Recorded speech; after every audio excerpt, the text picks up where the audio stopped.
Hey, Twisted listeners, I'm Cindy, And I'm Diva and this is Twisted Listeners, a podcast about murder. and Liz.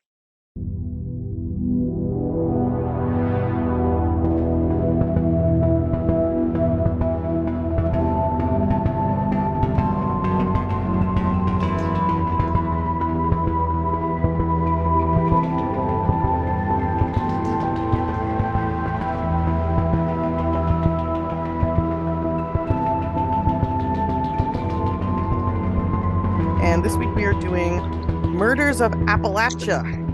Yeah, Appalachia. Appalachian murders. Mm-hmm. Pretty exciting. My family is from that area. Yeah.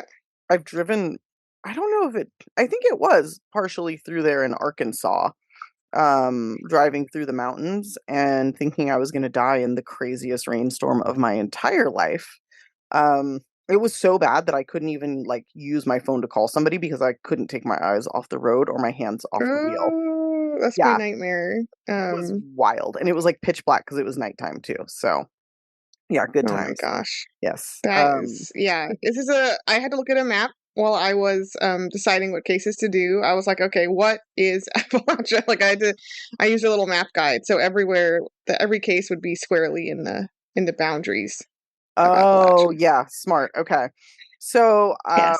Russellville, Arkansas is where my family is from, and I believe Mm, in Pope County, and I believe it is like just outside of the Appalachian area, but it might be part of it. yeah. I'm not sure. Obviously I don't know that much about my own history, but we were white. There was always like a joke in my family that like my mom's family was inbred because of being from Mm. Arkansas. But when we did my family tree, it was actually my dad's side where I found like a closed circle within the family tree and like not Oh, even that nice. far back. Classic. Y'all are Yeah. learning a lot about me. Yeah. Anyway, so this is Yeah. really But hey, interesting. at some point, my husband has Appalachian family too. And at some point, I say at least take pride in the fact that at some point they left for California. Like someone had a good idea at some point. Yeah, yeah. No, Yeah. that's true. Uh yeah, no, that's true. I mean, they had the sense to leave. Although some of my family is still out there, I think. Yeah. I mean, I don't know them. I don't talk to them, but like they're there. Also, this topic feels like a continuation from hunting last week. It feels like we're going to be in some of the same vibes, the same circles. Yeah, we Um, really went for that, huh? the wilderness. Yeah. There's going to be Mhm. camo print, people wearing camo print, maybe. Quite Still. possible. Yeah. Yeah. Mhm. Maybe it's not in Arkansas. It doesn't actually look like Appalachia's in Arkansas. It was the Ozarks is where I was. Oh, okay. Mhm. So it's similar to the Appalachian Mountains, but it's actually just the Ozarks. So that's where I was. Equally scary. I mean, if you've ever seen the Yeah, show Ozark, it's like I love that very stressful show. Yeah, I it's so watched a few fucking seasons of that. stressful. Jesus Christ. Woo! Yeah, it's a Yeah. lot. I haven't been We should do emotionally Murders of ready the to finish Ozarks it. then, if that's a separate region. Yeah, we could just keep going on Ozark down the murders. line. Yeah. Well, Yeah. anyway, here we are. We're a day late. Sorry guys, life is crazy. Let's get into it. Am I going first? Yeah, because I picked. Okay, well, I clearly have no idea where Appalachia starts and ends, but I kept it real simple for myself by doing murders that happened on the Appalachian Trail. Or at least the first one. Although I think I might do the second one also from there. And actually when we did murders like hiking murders, one of the ones that I Mm-hmm. did was also on the Appalachian Trail, which is interesting Yes. because for how many people hike the trail every year, it's not that common that there's any sort of like murder. No, but you Um run across lists that are like all these Appalachian Trail murders, the curse of the Appalachian Trail, and it's like the 5 total murders that have ever happened there, right, assembled from like all of time. But right. they make it sound like this epidemic. So Yeah. In fact, I'm thinking that I might do I don't know. I might do one of them, but anyway, so this one takes place in in 2019, and the last time anybody was murdered on the Appalachian Trail was 2011 before that. So there was an 8-year span where there were 0 murders. And as two people who live in Los Angeles, like we really can't be pointing fingers because no. There's murders here every like hour. So for us to be like, oh, it's dangerous out there is kind of silly. But in any case, I'm going to do the story of James L. Jordan. This is also Hmm. known as the Machete Murders. So the Appalachian Oh, Machete Murders. So this takes okay. place on May 10th and 11th, 2019. And James L. Jordan is 30 years old. He's from West Yarmouth, Massachusetts. And these murders take place, or this murder, I guess, these attacks take place in the George Washington and Jefferson National Forests, which are in Virginia. So Okay. on this particular day, Ronald Sanchez Jr., who went by Ronnie, was with three other hikers who were camping in this area when they were approached by James L. Jordan. Now, James, according to them, was, quote, acting disturbed and unstable and was playing his guitar and singing. So he Okay. was just being really weird. And these hikers, all decided to relocate a few miles down the road in Wyeth County, Virginia. So they wanted to get kind of away from him, right? Because they thought he was strange. Now, so they continued down the trail, um, just trying to keep things cool. He didn't really threaten them or do anything weird, but he just gave them a vibe. So they're like, we're going to get out of here. Now, before I get farther into the story, I just want to tell you a little bit about Ronnie Sanchez. So, Ronnie was a 43-year-old Iraq veteran who had done 3 tours during that conflict war bullshit thing where Yeah. we sacrificed the lives and health I think of clusterfuck would be a good way to describe it. clusterfuck. Yeah, yeah, our government's a Yeah. piece of shit.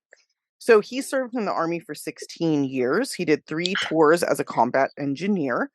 And in May of 2019, he was only 43 years old. So he was still pretty young.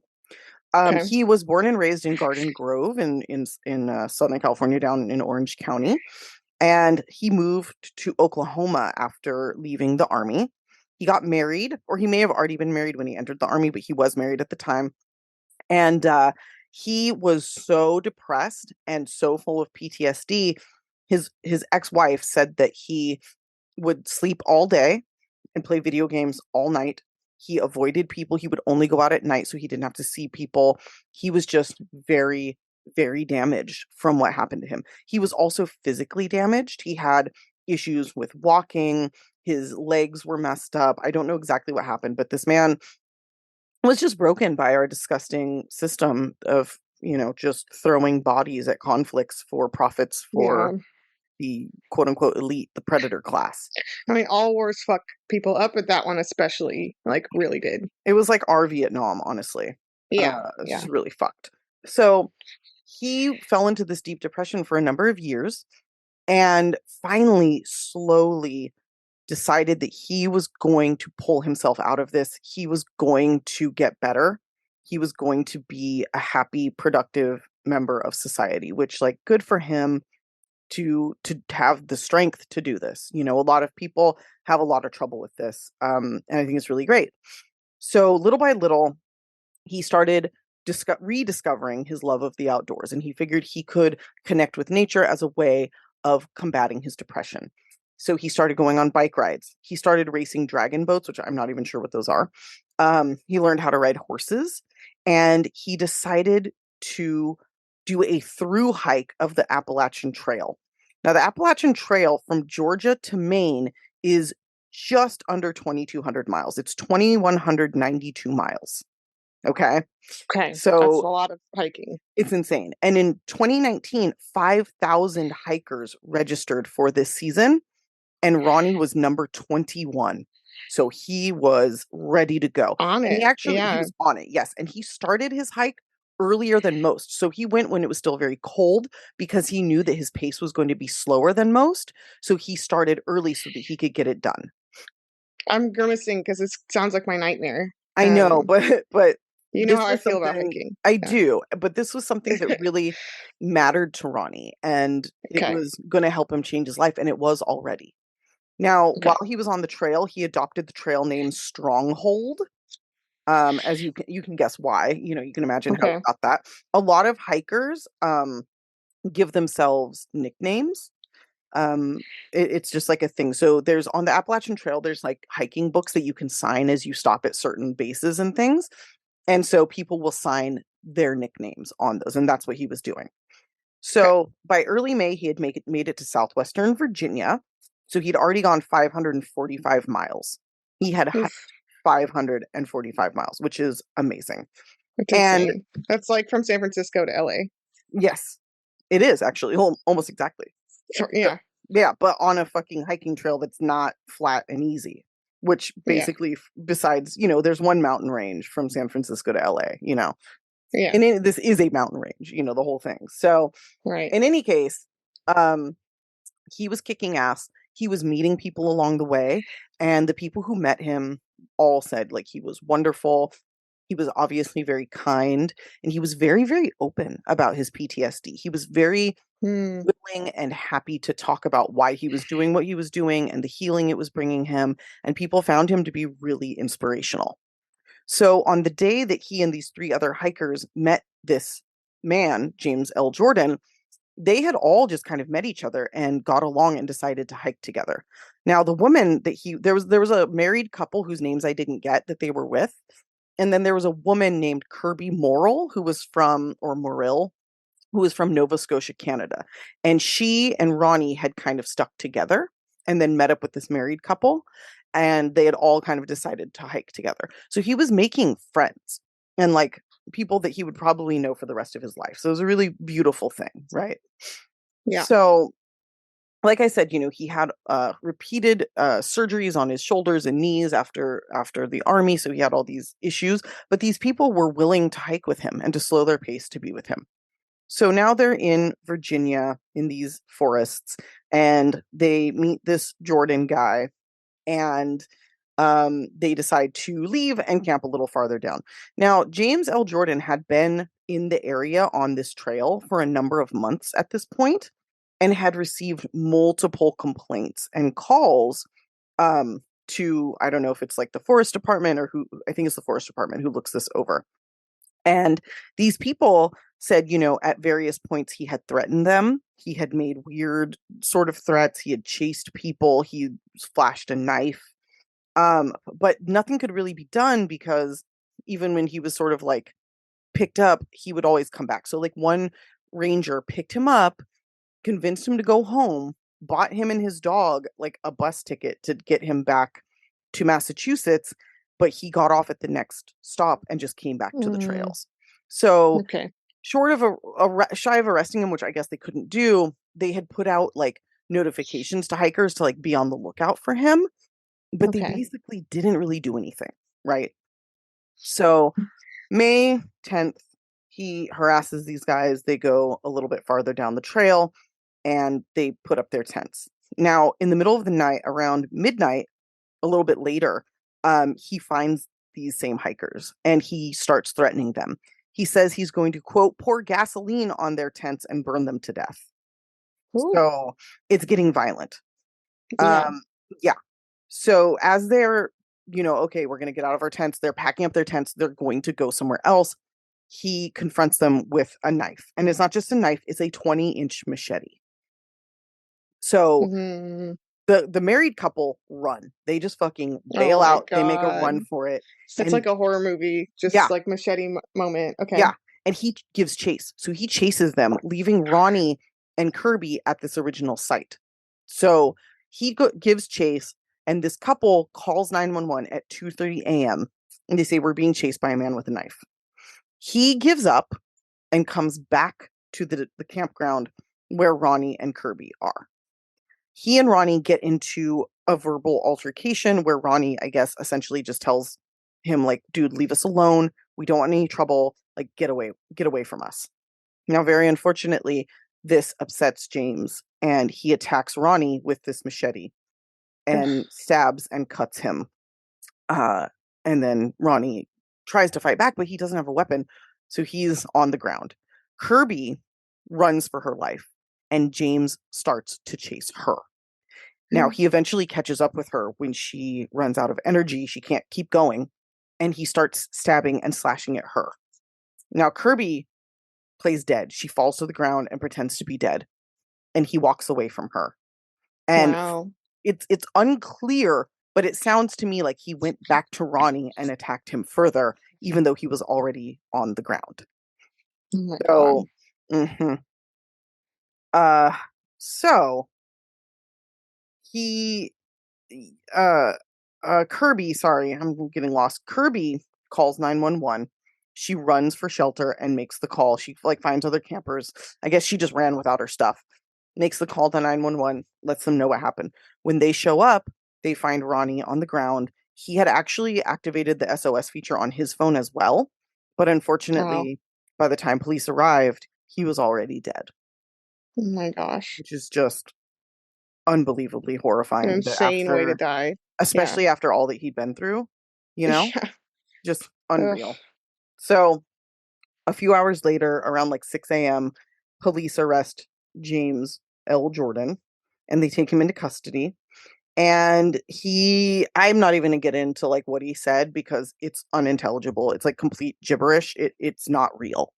The Okay. reasons that he said he attacked these hikers, the reason he had been harassing hikers for months, none of it makes any sense. He is a very mentally ill man, very unfortunately. He's got his Um, own like narratives about why this was a thing. yeah, but none of it is even anything that it was all just delusions Yeah, yeah. and very, very sad. So they arrest him. They charge him with murder in like a maritime space, I guess, because like where it was like I don't know. And then they also charge him with attempted murder. And they go to trial and he's found not guilty by reason of insanity. And he is now in a federal mental health institution where he will not be released until he is deemed to not be a threat to himself or others, which is a good thing that they did this because he's honestly so very deeply mentally ill that I don't think that they could possibly say he wasn't. I think our system loves to say that mentally ill Yeah. people are not. It's really um, rare when the system recognizes it at all. yeah, I Like, mean, this is yeah. truly indisputable. Like you Yeah. for a time you couldn't get like a sentence out of him that was like coherent. Um, Right. that being said, Kirby Morrill came forward and she said, she's haunted every day by what happened, that the murder of Ronnie, who was such a kind and caring man, haunts her every day, and that she remembers as she was running from James, turning around and seeing the look in his eyes, and that she will never get over that. And she said, because of that, she doesn't feel that it is safe for him to ever be released because even Hmm. if he takes medication and gets treatment, all he has to do is stop taking that medication and then he's just out in the world again. And obviously, Yeah. there was a lot of backlash about the way the Park Service kind of handled this or didn't Right. handle it. They interviewed tons of hikers on the trail and all of them said, we don't really know who this is. The interesting thing is that Kirby and Ronnie said that they did recognize him, like they discussed it, I guess, before the attack because they had seen him like on the news as being like a nuisance. Okay. So they did get the message. So they did get the message, but a lot of other hikers did not. And it's interesting that they saw it like on the news because like how did they see that, Um, Yeah. oh, one thing that I wanted to say about Ronnie, actually, I kind of know how he knew it, was he actually took a few weeks off while he was hiking because he was so physically injured. And a man let him stay at his like bed and breakfast and basically was like, you turn over rooms and like kind of help me run the place and you can stay here for free until you're healthy and can get back on the trail. So another really beautiful moment in Ronnie's life before it was cut short. But I think during that time is when he saw this guy on the news. But I think for hikers who are hiking the trail, they're not like watching TV. And Right. they all Right. said essentially, like, we never saw any signs, we never knew any warnings. We were out here with this fucking They need to murderer, put up signs or some shit. There has to be some other way of They delivering the said message they because said that these they people are did. disconnected from technology. Yeah. Yeah, but they said that they did, and yet nobody seems to have seen the signs. Mm, So they obviously didn't okay. do a very good job. There wasn't a lot of monitoring. They all admit that this guy was on their radar, but obviously he wasn't really on their radar because Right. harassing people, chasing them with knives, and nothing's happening. Yeah. So yeah, this is a really fucking tragic story. Ronnie Sanchez Jr. was doing everything he could to regain his happiness and his life, and it was cut short in such a violent fucking manner. It's horrible. He It's seems like just a great awful. guy, and hiking and outdoors stuff helps a lot of people with mental health. I can't Yeah. relate, but I know it's a thing for a lot of people. Yeah, So it's really sad. And it's also, really like, fucked even up. if they got him off the trail or he managed to leave, like, I feel like he would have macheted someone somewhere. Yeah, it's just like this He lack was on of that like, path. yeah, it's like the lack of dealing with the root cause. Like one guy puts him on a bus to Yeah. go home and like make it someone else's problem, Yeah, you even if know? he went home, he's gonna machete someone. He's not on, like, reality. He's not on our plane of, like, reality. Yeah, and we have no processes in place for like dealing with this, which is like so No. terrible and so American, Yeah. you know. So, yeah. Anyway, there it is. Wow. All right. I'm gonna stay awake and stay Appalachian. Good luck. You're really gonna enjoy the character I have for you. And would you Oh, believe my great. story also has a machete in it? Oh, would you So believe? That's look at strange. that. We've been doing Machetes that a on lot machetes. lately, where like Mm-hmm. despite, I mean, obviously they're going to be similar because it's a list, but like we're getting to the nitty-gritty similarities lately. It's kind of wild. Yeah, machetes on machetes. Great minds. So this is the tale of Gregory Scott Hale.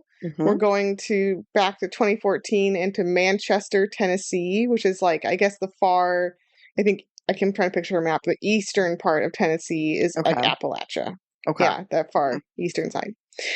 Um, Including Chattanooga, which I tried to find crimes from as well. Ooh. Yeah. So Gregory Scott Hale was 37 at this time, and I'm just going to tell you straight up, we have a samurai sword guy. Oh This is a God. sword guy. This is a through and through Guy likes novelty sword swords. man. Yes. What a dork. That's exactly who we're dealing with. And yeah. So online photos of him from his Facebook show him staring intensely with very dumb white pupil kind of contacts and holding a large machete, Okay. foreshadowing, Mm-hmm. and Mm-hmm. big gauge earrings, and I believe a Mandalorian skull tattoo on his hand. Lovely. Um, yeah, Great. which, no offense to Mandalorians, great, but altogether, it's not a good look. It's also not a very good tattoo, which should not surprise you, given No, what you already know. it really doesn't. Um, Mm-mm. Another photo has Greg here. I'm gonna call him Gregory because I feel like he wouldn't like that. Gregory holding a snake in a very silly way, trying to look like sinister, wearing a black hoodie, but he does not look sinister. He looks silly. And I'm going to use the snake picture, I think, for Instagram because it makes him look the dumbest. Okay. Um, I appreciate that. by far. Yeah, the machete one is a little more like, okay, that's like sinister, I guess, but I want to go with snake. Hmm. So Hale is reportedly obsessed with his idol, Richard Ramirez. Oh God, what a fucking Um, loser. the Night Stalker, if you don't know, I'm sure everyone knows who's listening. I don't have to go into him. If And you like, idolize that dirty mouth motherfucker, like ew on so many I mean, levels. yeah, I mean, I don't promote serial killer like hero worship, but if you're gonna pick one, that's not the one. Also not the one. Yeah, no. No, What the no. fuck? Like Ramirez, Hale is a lightweight pretend Satanist, who isn't really abiding by any like real satanic principles, but just sort of wears the costume. Yeah. Um, and let's remember that when Richard Ramirez was caught in East LA by a very cool Latino community, he thanked God that he was saved. Remember? Saved. Yeah, Mr. Yeah, Satanist who thanked God. yeah. Yeah. What a bitch. So yeah, he's a little Oh. bitch.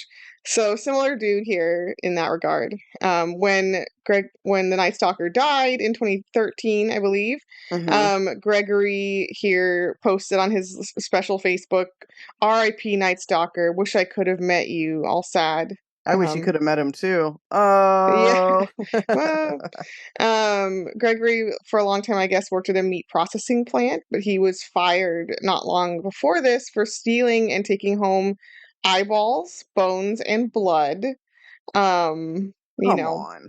because he's cool. Yeah. So because he lost his job, he joins the lifestyle of his fellow novelty sword owning people and moves home with his parents What the fuck? um, in Manchester, Tennessee. And oddly, the county is Coffee County. I thought was interesting. Oh, A lot of okay. Coffee County, man, is how this like headlines begin. All right. Um, Gregory is very present, as I already kind of talked about, and online and very colorful on his social media profiles.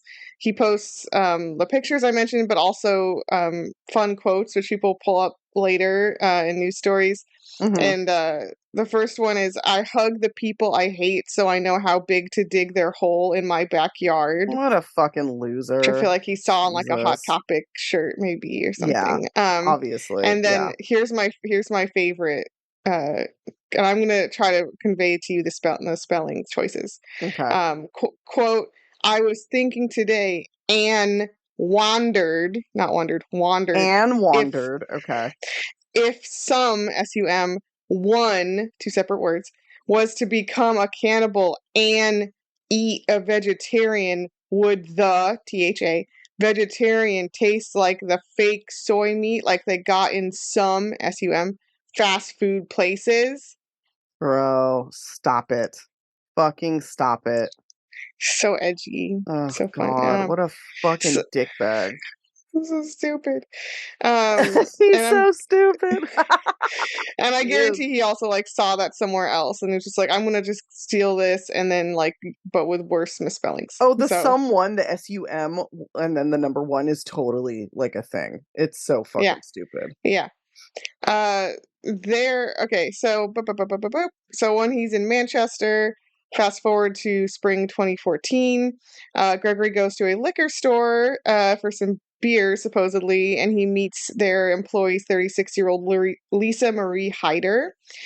Lisa was a mom of six who was going through, I'd say, an exceptionally rough time because she just found out she had ovarian cancer. Ooh, bummer. And she was struggling with alcoholism, which people said was to like deal with the fact that she's like dying. So fair. Yeah. Um, so she reportedly, some reports say she was given only 6 months to live. So she's like really going through it. Fucked up. But she worked at a liquor store, and that's where Greg met her. Um, and on June 8th, this is the day that she meets him. Hmm. She goes home with him after work. And it's believed that she just took a ride, and then he kind of persuaded her to come back to his place with booze. Okay. And hauntingly, she had also called and asked her ex-husband, with whom she was cordial, for a ride home, and he was Hmm. going to give her one. He was about to go, and when he called to say he's on his way, I believe he went. She just never picks up. She's already gone. Hmm. So she was really close to getting a legitimate ride home, Right. and Ugh. then Gregory just showed up. Yeah. Just great. Lucky her. Um, Once back at Gregory's house, or rather his parents' house, because that's where we are. They drank beer, and he claims they had sex, which doesn't really matter if they did, but I just wanted to put claims because He it could be claims his it. Okay. embellishment. Yeah. Yeah. As she lay in his bed or was in some way just chilling, Hmm. he attacked her out of the blue with a fucking machete. Just starts Just macheting her. just out of nowhere. Yeah. What the Yep. fuck? This is described as by him later as a violent attack. Obviously, she's like struggling. She's not sedated. She's like, Yeah. "Hey, don't machete me!" And she's screaming. Jesus But Christ. he kills her through machete stab, hack, rather. He then beheads her and cuts off her hands and various other limbs. He dismembers her body. Mm-hmm. He puts her body parts in a bucket and then burns her torso in a burn pile in his parents' backyard. Jesus Christ.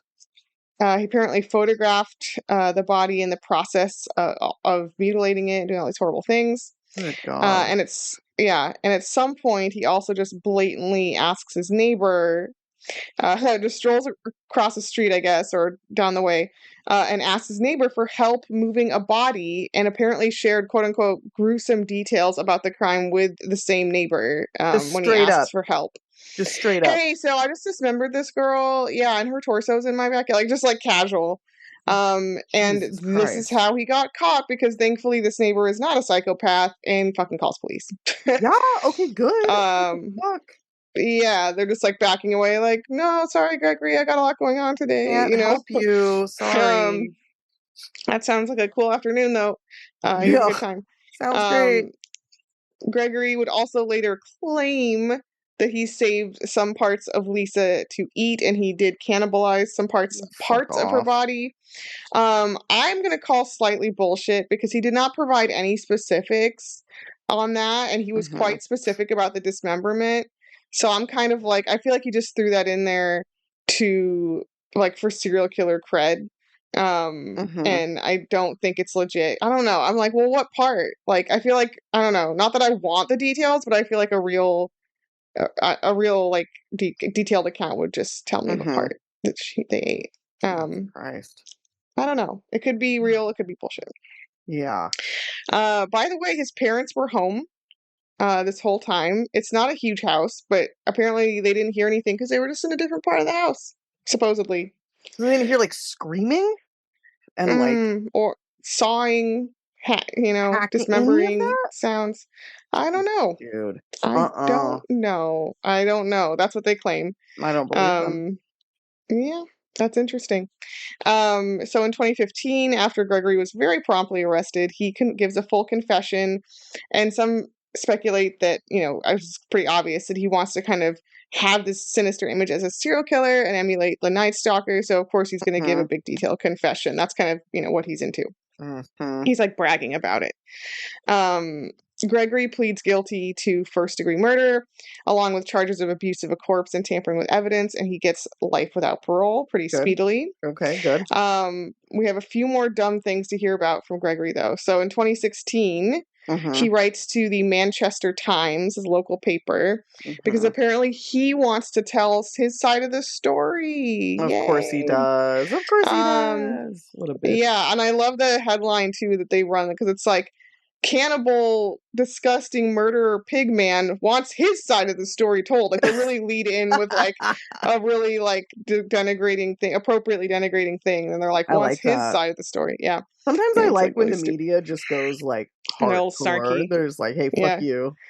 yeah, I I like like when they're that. snarky. Yeah. Um, so his story here includes his claim that Lisa's death was an accident. And I'm like, bro, do you remember your like Right. detailed murder confession you just did? So he kind of decides to backpedal, and I think all of a sudden his first instinct was to go like serial killer, like braggy, and now he's like, oh no, wait, I want to get out on appeal or something. And so he's trying to do this now. Hmm. Um, he says, I did try reviving the girl, which is a funny way to say that. The girl, he's just Um, like dehumanizing her still. Like mhm, he can't, like he just doesn't even have the capacity yeah. to like, yeah. All Ugh. right. Now I'm just going to read you a few quotes from Gregory here, verbatim. Uh, quote, when she never came to, I freaked out and was drunk on both clear and dark liquor and had also been drinking beer all day, and I made a bad choice and dismembered her to hide her instead of calling 911. What the fuck? I love the specificity Of of clear and both dark liquor. clear and dark liquor and Um, beer and beer. and beer. So if you mix those three, you might end up dismembering someone, You might Whoops. if you're a fucking Yeah. psycho. Quote, I told them how the girl had said several times how she was dying of cancer and didn't care about living anymore and wanted to die and even asked me to kill her several times. I'm sure. I'm so sure. The girl did that. Ugh. Bruh. I'm like, she had 6 kids. I doubt that she wanted to go out like that, even if she Yeah. was, knowing she's dying. Um, No. yeah, it's ridiculous and also No. like inconsistent. He's like, it was an accident, but she wanted to die. Yeah, but Oh, also she asked me to, but it was an accident. Like, come on, dude, pick a what? fucking bullshit narrative. Like, it's not even Yeah, like none of them are believable, but it's like you're just making it worse. You're just making it worse. yeah.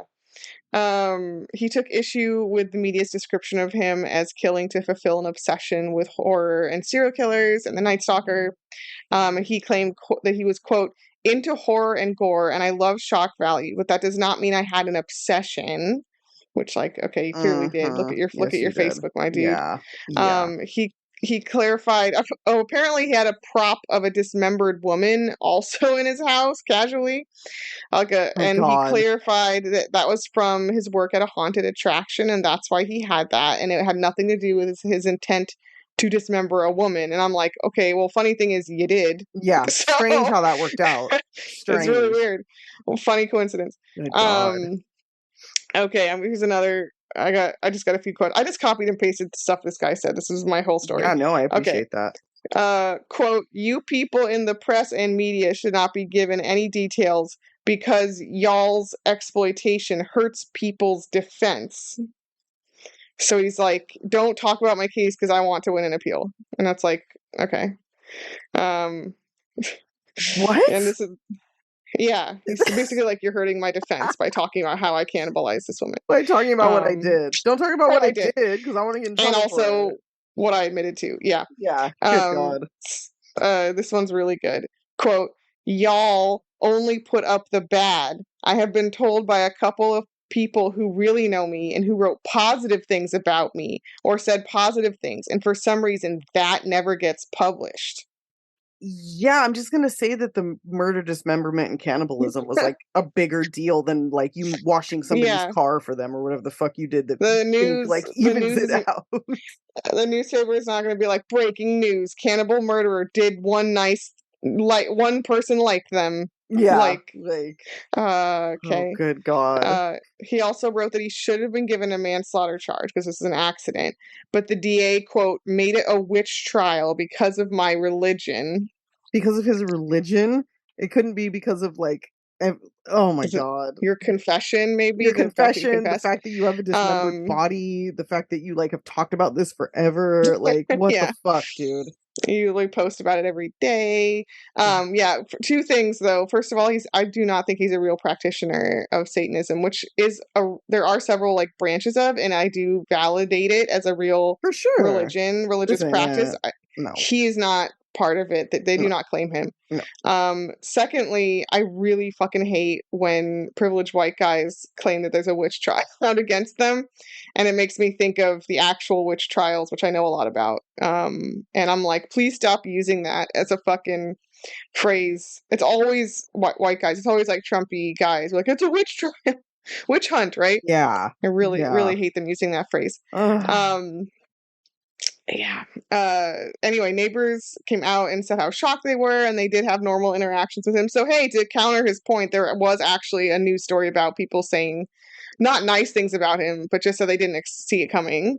Okay. But that doesn't mean anything, you know? No. We don't know your neighbors. All your neighbors are probably serial killers. So, then a criminologist professor also did a couple little interviews where he said that Gregory Hale would have gone on to murder again. He was just like warming up in his opinion, which sure, I could see that. Fair. I don't think you need a degree to say that. Yeah. And then also lastly, around the time of his sentencing, Gregory reportedly posted some items for sale on truecrimeauctionhouse.com. I did not, because he's trying to again paint himself a serial killer. I just tried to go to it, and it seems like it's no longer a website, which is probably for the best. Yeah, that's good. Yeah. So I'm not sure exactly what those items were, but he made sure to clarify in his little manifesto of his innocence or whatever to the Manchester Times that that was not what he was doing. He sent those things to a friend who, quote unquote, wanted something to remember him by, and then the friend sold them. So obviously that's not the case. He was trying to be like, I'm a big time serial killer moment. Everyone wants my tchotchkes. I hope no one bought them. Oh, goodness. Yeah, but that's Gregory Hale. I just thought it would be fun to make fun of him because he's very silly. It's a horrible crime, obviously, but he also deserves to be mocked. So, right. Yeah. So that's it. That's it. Wow, what a fucking turd. What a loser. The sword guy. Got another sword guy. There's been quite a few of them lately. It's really weird, the correlation between like the sword guy and the murder guy. It's like they're the same more often than I think they should be. Yeah, and obviously, not all sword people are murderers, but a lot of murderers are sword people, as I've said before. Yeah, I think that's a good way to, yeah. Yeah, my husband has a machete. I'm trying to think if he does have a decorative sword or knife. No, he doesn't. Actually, he doesn't. He does have a lot of knives, but they're like practical knives he uses. I mean, I feel like a lot of guys have like practical knives and like pocket knives and like army knives and things like that. There is definitely like like no, I feel like no male no person who identifies as male can get away from loving knives. I feel like it's like a Yeah, prerequisite sort of. that's a heterosexual male thing I think it for might be all sure. male though, like all people. Really? Yeah, Yeah, just from maybe. my friends and experiences, I feel Mm-hmm. like it's more across the board than that. Okay. Um, but whether or not you want to be a fucking dork about it is like a different, story. So, Yeah. I mean, I would definitely get like a Lord of the Rings like sword. I would rock that. I would buy that. where would you put it? Would you mount it on your wall? Maybe. I, Oh, I would be, diva. but that's like fun. That's not a sinister sword. That's a delightful sword. I mean, that's like samurai adjacent. I'm just gonna say. Samurai adjacent. It is. It's samurai adjacent. I I don't mean, know. I have like two other Lord of the Rings replica items, Are they so I'm swords? pretty deep into it. No, they're jewelry. So Okay, so if you put those items like together, I would feel less concerned. You gotta a have little the other display ones. case. Yeah, you gotta like, Yeah, yeah. Well, anyway, yeah. Diva's not gonna murder anybody, I don't think. Um, all right, that's round one of this topic. We'll be back soon, very soon, I think, with round two. We got to Yes. work out our schedules and we can do this again. But thanks everybody for listening. We're getting more and more reviews. Thanks, guys. Most of them are good. Some of them are bad because we probably offend people that suck. Feel Yeah, feel I hope free. that's why. Yeah, Yeah. I mean, feel free. I mean, almost every single rating that we get is somebody who's mad about something that like has nothing to do with like the quality of the podcast. And they're just losers. So suck on that. Uh, Also, we haven't really talked about this, and if you want, I just want to say this for the record: Free Hmm. Palestine. Oh yeah, I've said it before, like before this conflict started, just as like a general, like, hey, free Palestine. But if yeah. anybody wanted to know, like, where I stand, and I think where you Shouldn't be stand as well, surprising. yeah, it's not Yeah, surprising. Free Palestine, stop the genocide, and don't let yeah. people use fear to control the narrative, guys. Remember And that. that's crazy that ceasefire now is like a controversial statement. I'm like, that Yeah, sounds pretty basic. yeah, you can't both sides of genocide. Just remember that, guys. Power Yeah. to the people, land back for all, and until next week or until the next half. Stay. Off our Well. list. Down